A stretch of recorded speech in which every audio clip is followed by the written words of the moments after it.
Maria hadn't seen him in 10 years. 10 years since she'd left the Kang household in Seoul. 10 years since she'd helped raise the boy who'd lost his mother too young. 10 years since she'd walked away to start her own life. But now, standing in her small cafe in Johannesburg, she was looking at a ghost. Except this ghost wore a $10,000 suit and carried himself like he owned the world. Maria. His voice was deeper and familiar than she remembered. He was taller. Broader. A man where there'd once been a grieving teenager. Kang Min-jun. Her throat went dry. What are you doing here? I came to find you. Why? He stepped closer. Close enough that she could smell expensive cologne. See the intensity in his eyes. Because I've spent 10 years trying to forget you. 10 years telling myself what I felt was wrong. That you were my caregiver. That you were older. That I was confused. Min-jun. I'm 28 years old now, Maria. I run my father's company. I'm not a child anymore. And I'm done lying to myself about what I want. Her heart hammered. What do you want? You. The word hung between them like a detonation. I watched you grow up, she whispered. I took care of you when you were 10 years old. I helped raise you. I know. And I've spent 18 years falling in love with you. That's not, you can't. I've tried not to. God knows I've tried. But I can't forget the way you held me when my mother died. The way you taught me to be strong. The way you saw me as more than just the heir to a fortune. You were a child. I was. But I'm not anymore.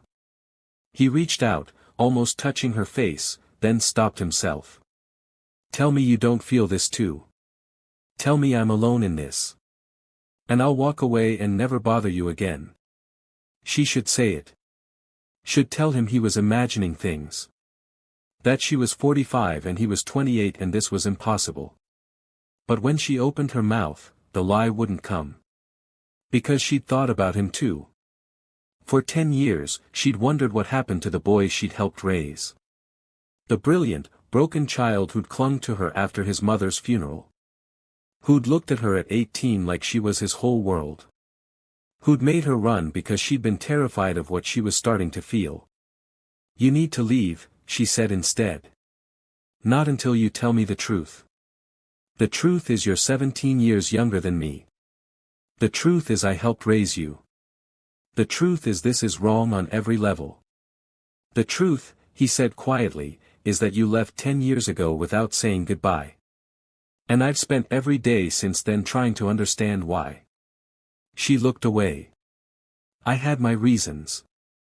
Then tell me what they were. Before she could answer, the cafe door burst open. A woman stormed in. Elegant. Korean. Mid-50s. Fury radiating from every pore. So this is where you've been hiding. Maria's blood turned to ice. Mrs. Kang. Mrs. Kang, Min-jun's stepmother. This was going to change everything. Before we continue with the full story, take a moment to tell us where you are watching from because we value you. You can like and subscribe to this channel for more Afro-Korean romance stories. Back to the story. 15 years ago, Maria Jones had arrived in Seoul with a nursing degree and a broken heart as she was dumped by her fiancé. At 30 years old, she'd felt like her life was over before it had truly begun. The international placement agency had been her last hope. We have a position, the woman had said, barely looking up from her paperwork. Live-in caregiver for a child in Seoul. Korean family. Very wealthy. Very private. The pay is excellent, but the circumstances are delicate. Delicate how? The mother recently died. Cancer. The boy is 10 years old and not handling it well. The father travels constantly for business. They need someone with medical training who can also provide emotional support. Maria had taken the job without hesitation. The Kang estate had been overwhelming. Glass and marble, overlooking the Han River, security gates and staff quarters.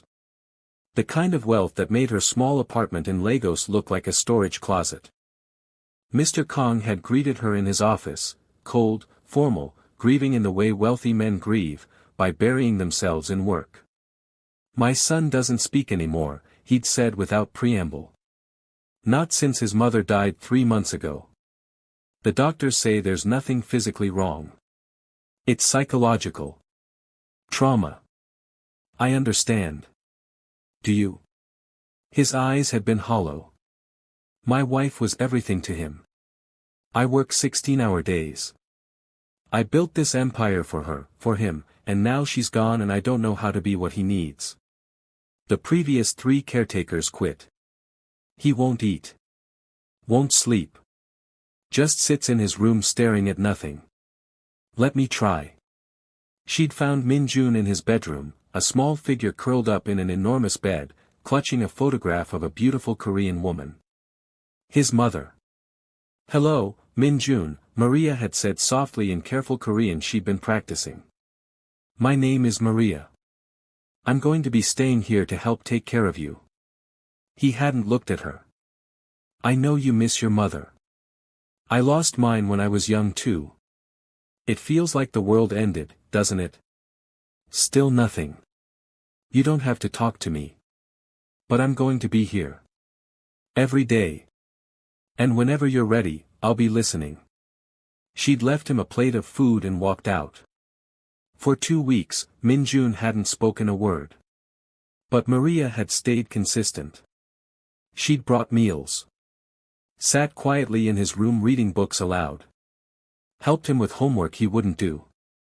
Never pushing. Never demanding. Just present. The breakthrough came on a rainy Tuesday. She'd found him sobbing in the hallway outside his mother's old room, which his father had locked and forbidden anyone to enter. Maria had simply sat down beside him on the floor. And held him while he cried. "She's gone," he'd finally whispered in Korean. His first words in months. "She's really gone and she's never coming back. I know, baby. I know. It hurts. It's supposed to hurt. That's how you know the love was real." He'd looked up at her with eyes too old for his 10-year-old face. "Does it ever stop hurting?" "No. But it gets different. Softer. Like a scar instead of an open wound. Will you stay?" The others all left. "I'll stay as long as you need me." He'd wrapped his small arms around her neck. "Promise?" "I promise." And she'd kept that promise. For 8 years, she'd kept it. She'd been there when he started speaking again. When he went back to school. When he had nightmares and called for his mother but woke to find Maria instead. She'd helped him with homework, taught him to cook, listened to his fears about disappointing his father, celebrated his victories, mourned his losses. She'd watched him transform from a broken 10-year-old into a brilliant, kind, complicated teenager. And somewhere along the way, though she'd never admitted it, barely acknowledged it to herself, she'd started seeing him differently. It happened in small moments she tried desperately to ignore. When he was 15 and had grown tall enough to look her in the eye, and she'd felt her breath catch. When he was 16 and had started working out, and she'd found herself noticing the change in his shoulders, his arms, before forcing herself to look away. When he was 17 and had dated a girl from school, and Maria had felt something ugly and possessive twist in her chest. She'd told herself it was normal. Maternal protectiveness. Nothing more. But she'd known she was lying. The real moment of truth came when Min-jun was 18. They'd been in the kitchen. She'd been cooking dinner. He'd been studying for university entrance exams. "Maria? Do you ever think about leaving?" Her hands had stilled over the vegetables she was chopping. "Why would you ask that?" "Because I'm 18 now. I'm going to university. I don't need a caretaker anymore." Something in her chest had tightened. "Do you want me to leave?" "No. The word had come out fierce. Never. Then I'll stay as long as you want me here. He'd stood. Walked over to where she was standing. Close enough that she could smell his cologne. When had he started wearing cologne? What if I want you here forever? Min-jun. What if I don't want you as my caretaker anymore? Her heart had started racing. Then what would you want? I think you know. And she had known. She'd seen it building for the last year. The way he looked at her when he thought she wasn't watching. The way he found excuses to be near her. The way his hand would linger when he passed her something. You're 18 years old, she'd said carefully. You're about to start university. You're going to meet so many people. I don't want to meet other people. I want you. I helped raise you. I've been your caretaker since you were 10. I know. You're confused. You're associating care with. I'm not confused. He'd stepped closer. I've known how I felt since I was 16. I've spent 2 years trying to talk myself out of it. Trying to convince myself it would go away. It hasn't. It won't. Min-jun, this is inappropriate. I'm 38. You're 18. I'm supposed to be taking care of you, not. Not what? Not loving me back. The words had hung in the air like an accusation. I don't. Don't lie. Please. I've seen the way you look at me sometimes. The way you turn away like you're ashamed. The way your breath catches when I get too close. Maria had felt her world tilting. Even if that were true, and I'm not saying it is, it doesn't matter. This can't happen. You're too young. I watched you grow up. Society would. I don't care about society. Your father would fire me. Possibly have me arrested. Then we'll wait. Until I'm older. Until I've finished university. Until no one can say I'm too young or you took advantage. And what if in that time you meet someone else? Someone appropriate? I won't. You can't know that. Yes, I can. Because I've spent 8 years with you, Maria. I know how you take your coffee. I know you cry during sad movies but pretend you don't. I know you send half your salary to your family in Lagos. I know you hum when you cook and you're terrified of spiders and you think you're not beautiful but you're the most beautiful woman I've ever seen. Tears had burned her eyes. You think you know me because you're 18 and I'm the only woman who's been constant in your life since your mother died. But that's not love, Min-jun. That's trauma bonding. Don't. His voice had gone hard. Don't reduce what I feel to psychology terms. I know what this is. And I think you do too. What I know is that I helped raise you. That makes anything between us wrong. Why? Because I was the adult. I had power over you. You still do. You always will. And I don't care. I want you anyway. Min-jun. He'd kissed her. Just once. Soft and brief and devastating. When he pulled back, there were tears on his face. Tell me you didn't feel that. But she had felt it. She'd felt everything. And that's why she'd packed her bags that night and left before sunrise. No goodbye. No explanation. No forwarding address. Because if she'd stayed one more day, she would have kissed him back. And that terrified her more than anything. She'd told herself she was doing the right thing. Protecting him from a relationship that society would never accept. Protecting herself from the judgment that would destroy her. But as she'd boarded the plane back to Johannesburg, watching Seoul disappear beneath the clouds, she'd known the truth. She wasn't protecting Min-jun. She was running from her own feelings. From the fact that somewhere between helping a broken 10-year-old heal and watching him become a brilliant 18-year-old man, she'd fallen completely, inappropriately, impossibly in love with him. And she'd spent the next 10 years trying to convince herself she'd done the right thing by leaving.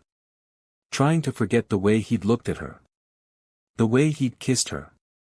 The way he'd said, "I love you," like it was a promise. She'd almost succeeded in moving on. Until the day she received his letter. Until he'd walked into her cafe, no longer a confused 18-year-old, but a 28-year-old billionaire who'd spent 10 years building himself into someone who could stand in front of her and say. The woman who'd married his father 2 years after his mother died. The woman who'd made Maria's life hell until she'd finally escaped. "You have some nerve," Mrs. Kang spat in Korean, then switched to English. "Coming back into my stepson's life. Trying to manipulate him again." "I didn't come back into his life. He found me. Because you planted seeds before you left. Made him think you were some saint who cared about him. I did care about him. You were hired help. You had no right to make that boy dependent on you. Enough." Min-jun's voice cut through the tension like steel. "You don't get to speak to her that way. She's a gold digger, Min-jun. She always was. Why do you think your father fired her?" The words hit Maria like a physical blow. "What?" Min-jun turned to her. "You told me you quit. You said you needed to go home." She was fired," Mrs. Kang interrupted, "because your father caught her stealing. But she ran before he could press charges." "That's a lie." Maria's voice shook. "Is it? Then why did you leave so suddenly? Why no goodbye? Why did you disappear in the middle of the night?" Min-jun stared at Maria. "Tell me she's lying." And this was the moment. The moment Maria had been dreading for 10 years. Because the truth was more complicated than either version.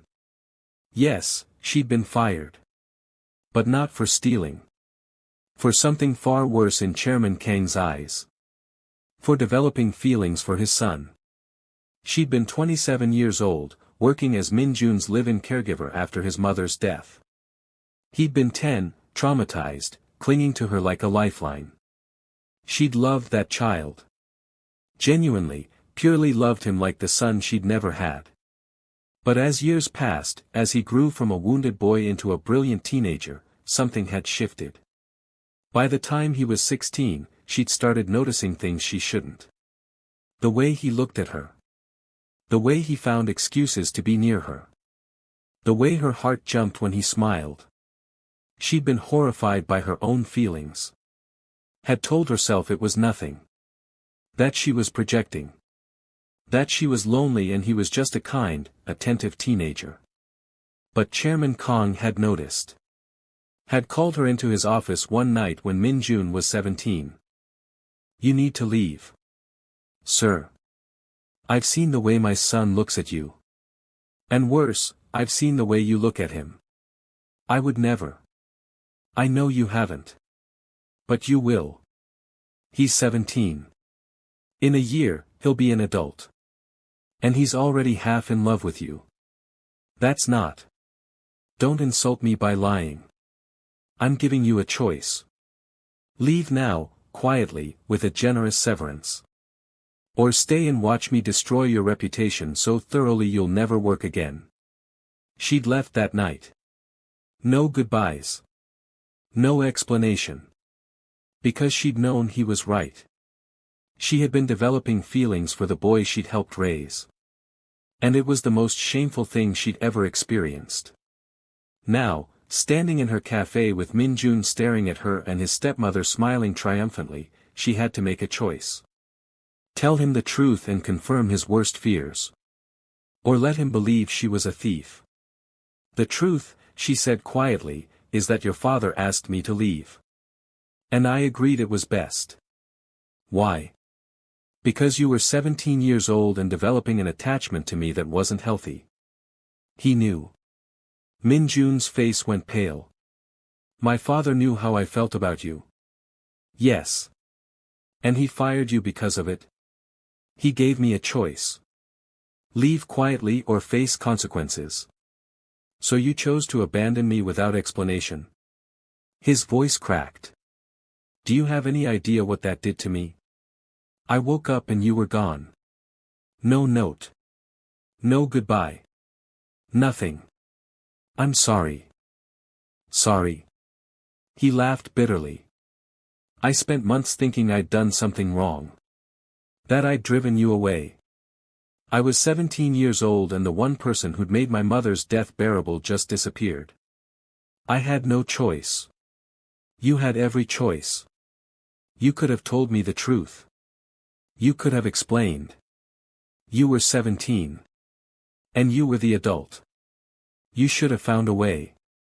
Mrs. Kang watched the exchange with obvious satisfaction. Now you see what she is. A coward who runs when things get difficult. Stay out of this, Min-jun said without looking at her. I'm trying to protect you. You're trying to control me. Just like you tried to control my father. Just like you tried to erase every memory of my real mother. How dare you? Get out. Min-jun's voice was deadly quiet. Get out of this cafe. Out of this city. Out of my life. Your father would never. My father is dead. And you have no power over me anymore. Mrs. Kang's face twisted with rage. But she must have seen something in Min-jun's expression because she turned and left without another word. The silence after she left was deafening. Maria stood behind her counter, shaking. Min-jun stared at her. Did you have feelings for me? When I was 17. This was it. The question that would define everything. She could lie. Say no. Maintain the moral high ground. Or she could tell the truth. Yes, she whispered. What? Yes. I had feelings for you. Starting when you were about 16. And it terrified me. Because I'd helped raise you. Because you were a child in my care. Because it was wrong on every level. But I wasn't a child at 16. You were. You were 16 years old and I was 26 and I was supposed to be your caregiver, not someone who developed romantic feelings for you. So you ran. I ran because I was ashamed. Because I didn't trust myself. Because your father was right, if I'd stayed, something would have happened. And I would have hated myself forever. And now? His eyes burned into hers. Now I'm 28. You're 45. I'm not a child. I haven't been your ward in 10 years. What's your excuse now? The excuse is that I still helped raise you.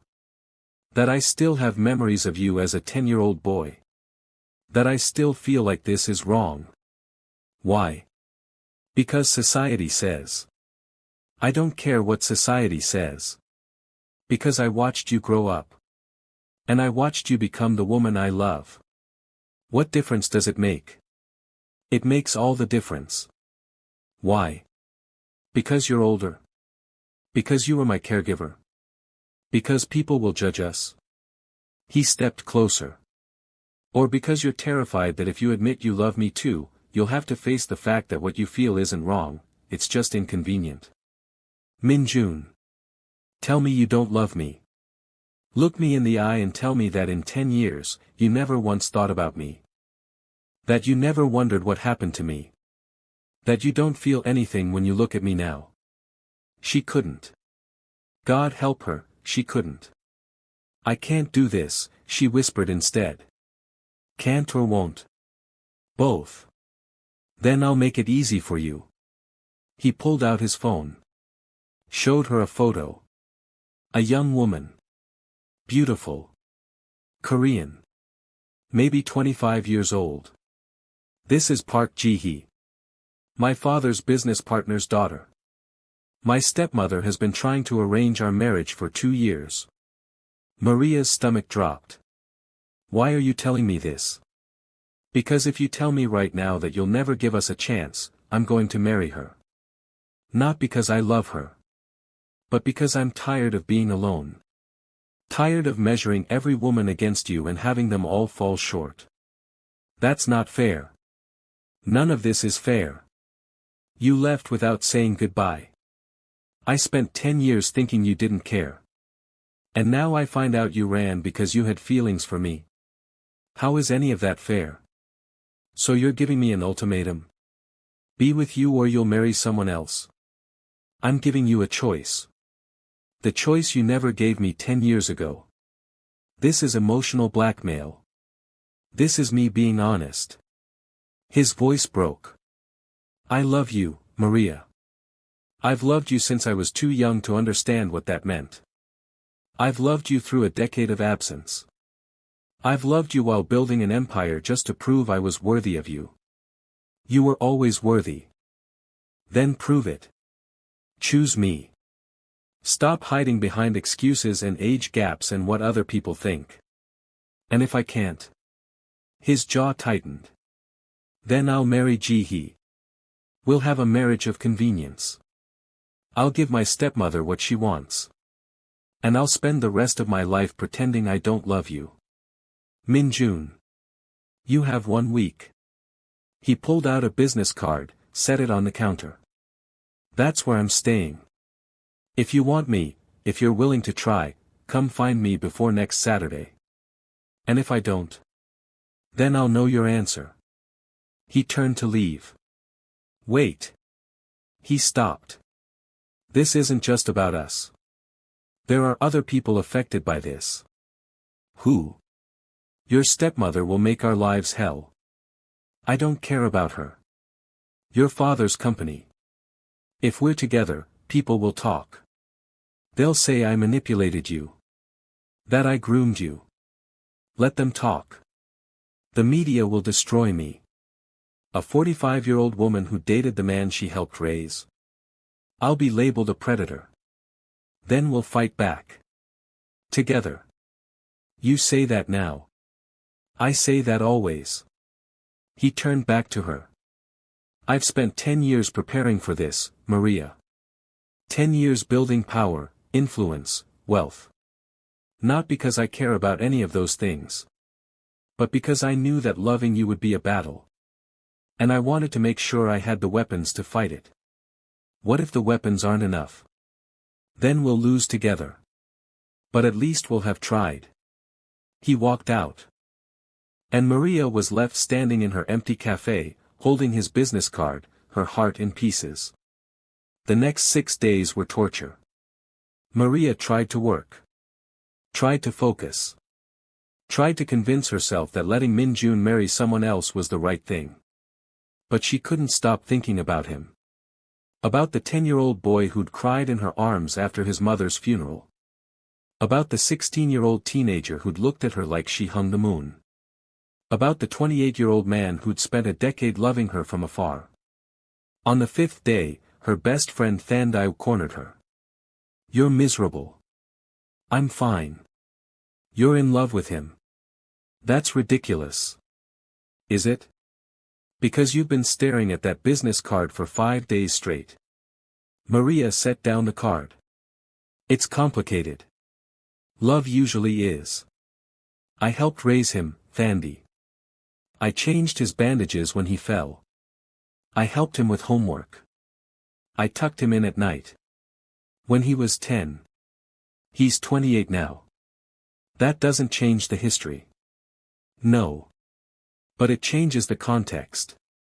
Thandai sat down. Let me ask you something.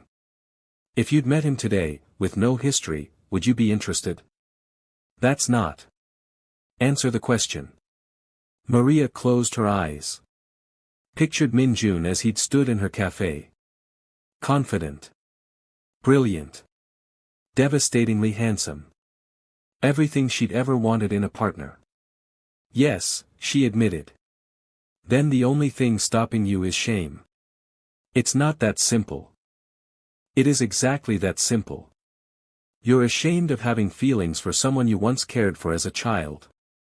But Maria, people change. He changed. And I'm guessing you changed too. What if people judge us? People will judge you for being black in Korea. For being older than him. For being successful. For breathing wrong. You can't live your life afraid of judgment. What if he realizes he doesn't really love me? That it's just hero worship or unresolved attachment issues?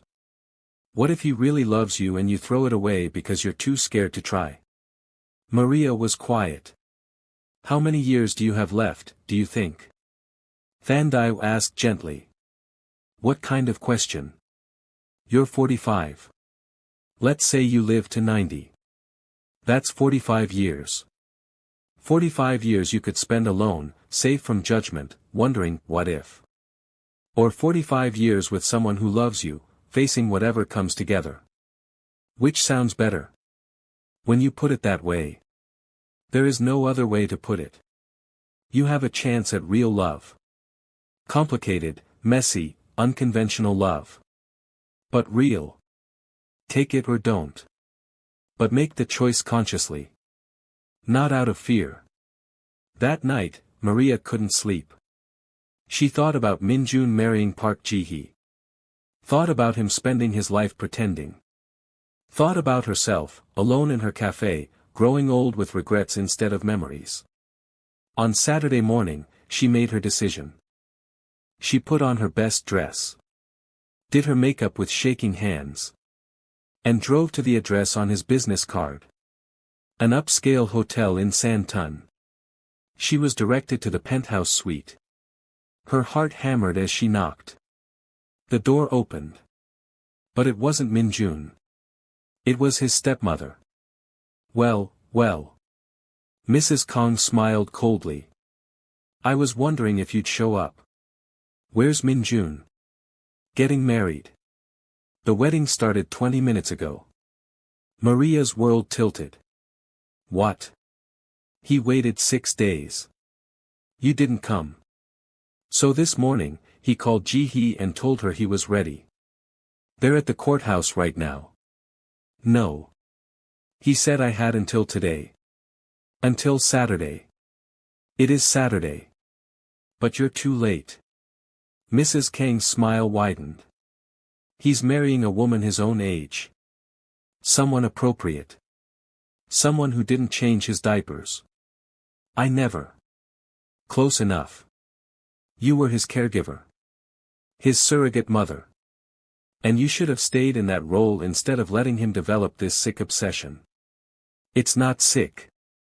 It absolutely is. And now, thankfully, it's over.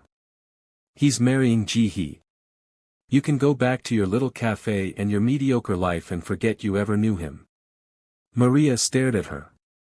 At the triumph in her eyes. And realized something. You're lying. Mrs. Kang blinked. Excuse me.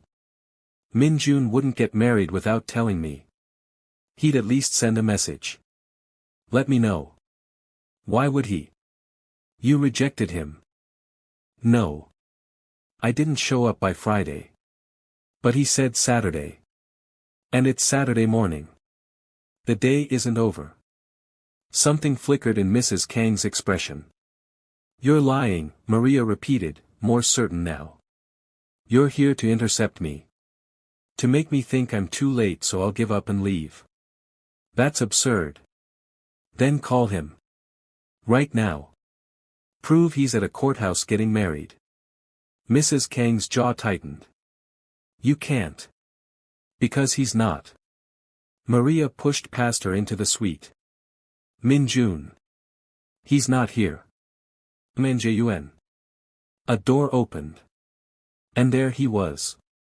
Wearing a suit. Looking exhausted. Like he hadn't slept in days. Maria? Your stepmother told me you were getting married. She what? Min-jun's eyes cut to Mrs. Kang. You need to leave. Now. I was trying to protect you. By lying. By intercepting the woman I love. His voice went cold. I told you yesterday that if you interfered again, I'd cut you off completely. I meant it. You have 1 hour to be out of this hotel. Out of this city. And out of my life. Your father would never. My father is dead. And I'm done letting you use his memory to control me. He pulled out his phone. Security. I need someone removed from my suite. Immediately. 2 security guards appeared within minutes. Mrs. Kang left, still protesting, still threatening. The door closed. And Maria and Min-jun were alone. I'm sorry, she said immediately. I should have come sooner. I was scared and overthinking, Anne. You came. What? You came. That's all that matters. He crossed to her. I wasn't getting married. I would never marry someone else. That was a bluff to make you realize what losing me would feel like. It worked. The thought of you with someone else made me want to die. Good. Because that's how I've felt for 10 years. She laughed through tears. This is insane. Probably. People are going to judge us. Definitely. Your stepmother is going to make our lives hell. She can try. She won't succeed. I'm 17 years older than you. I know math. I helped raise you. I know history. This is going to be the hardest thing either of us have ever done. I know. He cupped her face. But I've loved you for 18 years. I can handle hard. What if I can't? Then I'll be strong enough for both of us until you can. His thumb brushed her cheek. I'm not asking you to be perfect, Maria. I'm asking you to try. I don't know how to do this. Neither do I. We'll figure it out together. She looked into his eyes. Saw nothing but certainty. And made her choice. She kissed him. Poured 10 years of running, 10 years of regret, 10 years of secret longing into it. He kissed her back like she was oxygen. Like she was home. Like she was everything. When they broke apart, both breathing hard, he whispered, "Stay with me." For how long? Forever, if you'll let me. Forever is a long time. Not long enough. She laughed. You're 28. You don't know what forever means. I know it means waking up next to you.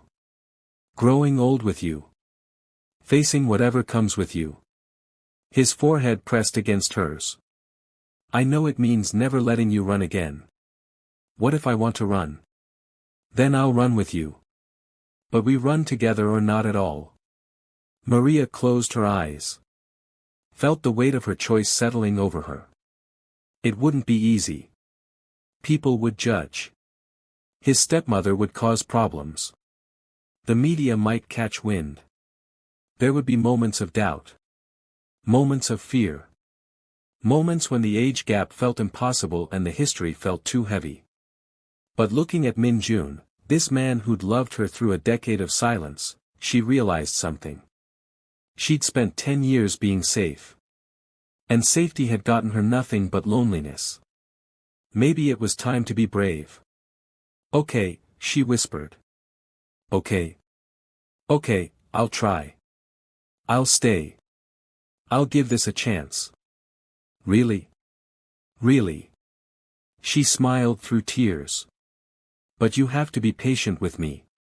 I'm going to panic. I'm going to overthink. I'm going to have moments where I want to run. And I'll be there to remind you why you stayed. He kissed her forehead. We'll take it slow. One day at a time. No pressure. No expectations. Just us, figuring it out together. That sounds. The door burst open. Mrs. Kang stood there with a photographer. See? I told you. The caregiver seducing her former charge. Get the photos. The camera flashed. Min-jun moved instantly, shielding Maria with his body. Get out. The world needs to know what kind of woman you are. Mrs. Kang spat at Maria. A predator who groomed a child. I'll sue you for defamation so thoroughly you'll lose everything. Min-jun's voice was deadly calm. Those photos never leave this room. You never speak about this again. Or I make it my life's mission to destroy you. You can't threaten me. That wasn't a threat. That was a promise. He pulled out his phone.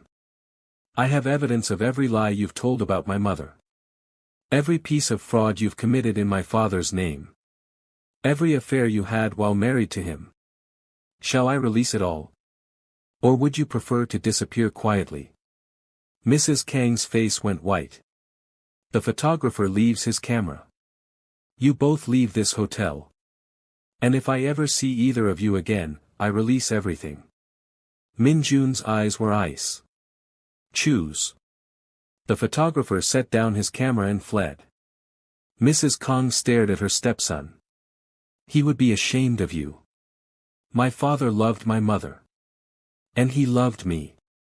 What would shame him is you, using his memory to justify your cruelty. Min-jun's voice softened slightly. You could have been kind. You could have honored her memory. Instead, you tried to erase her. That's what he'd be ashamed of. Mrs. Kang left without another word. Min-jun locked the door behind her. Destroyed the camera's memory card. Then turned back to Maria. She was shaking. I'm sorry, he said immediately. I should have anticipated. That's what our life will be like, won't it? People trying to destroy us. Calling me names. Calling you a victim. Probably. I don't know if I'm strong enough for that. Then lean on me when you're not. He pulled her close. I've got enough strength for both of us. For how long? However long you need. She buried her face in his chest. Felt his heart beating steady and strong. And made a decision. Let them come, she whispered. What? Let them come. Let them judge. Let them take photos and write stories and call us names. She looked up at him. I'm tired of running. I'm tired of being ashamed. I love you. And I'm done apologizing for it. His eyes widened. You love me. I've loved you since you were 16 years old and I've hated myself for it. But I'm done hating. She cupped his face. You're right. You're not a child. I'm not your caregiver. We're two adults who love each other. And if the world has a problem with that, that's their issue. Not ours. He kissed her then. Deep and desperate and full of 10 years of waiting. When they broke apart, he was smiling. So what happens now? Now we figure it out. Day by day. Together. I can work with that. Good. Because I have some conditions. Name them. 1. We go slow. No rushing into anything public until we're both ready. Agreed. 2. If this gets too hard, we talk about it. No running. No hiding. We face it together. Done. 3. You have to stop calling me the woman who raised you, in your head. It's creepy. He laughed. I call you the woman I love. Better. She smiled. And 4, you have to promise that if you wake up one day and realize this was a mistake, you tell me. You don't stay out of obligation or guilt. That will never happen. Promise anyway. I promise. But only if you promise the same. Deal. They shook on it, both smiling through tears. And Maria realized this was her future. Complicated. Unconventional. Fraught with judgment and obstacles. But real. And worth fighting for. 1 year later, they sat on a beach in Cape Town, watching the sunset. My stepmother gave an interview, Min-jun mentioned casually. I saw it. She called me every name in the book. And I don't care. Maria squeezed his hand. She can say whatever she wants. It doesn't change anything.